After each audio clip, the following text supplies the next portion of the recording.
সেটা তাদের অভ্যন্তরীণ বিষয় বলে পাশ কাটিয়ে যাচ্ছি, উপরন্তু আমাদের দেশকে নিয়ে, আমাদের দেশের সার্বভৌমত্বকে নিয়ে, স্বাধীনতাকে নিয়ে, সীমান্তকে নিয়ে যা ইচ্ছা তা বলে বেড়ানোর পরও যখন আমাদের স্বরাষ্ট্রমন্ত্রী বলে যে একটা রাজ্যের প্রধান বলেছে, সরকার তো বলেনি, তখন আমাদের জন্য এটা লজ্জার বিষয়।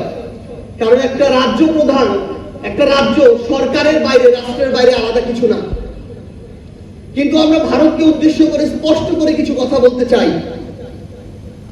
শুধু ভারত নয়, পুরো পৃথিবীতে আমরা কোনো রাষ্ট্র বিরোধী নই, আমরা ভারত বিদ্বেষীও নই, কিন্তু আমরা স্পষ্ট করে এটা বলতে চাই, শুধু ভারত নয়, পৃথিবীর যে কোনো দেশ আগামীতে যদি বাংলাদেশের দিকে আধিপত্যবাদের চোখ দিয়ে তাকাতে চায়, শোষণের মানসিকতা দিয়ে বন্ধুত্ব করতে চায়, সেই দেশের সাথে বাংলাদেশের কোনোদিন বন্ধুত্ব সম্ভব না।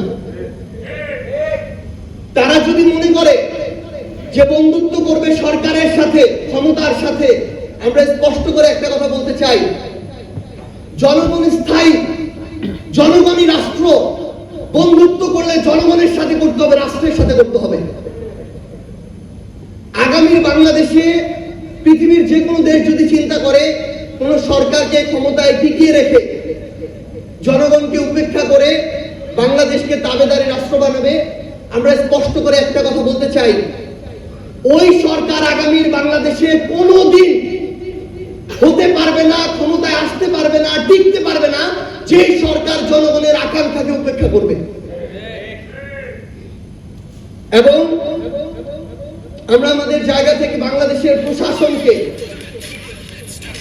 সিভিল সার্ভিসে যারা আছেন, পুলিশে যারা আছেন, আর্মিতে যারা আছেন, আপনাদেরকে একটা আহ্বান জানাতে চাই।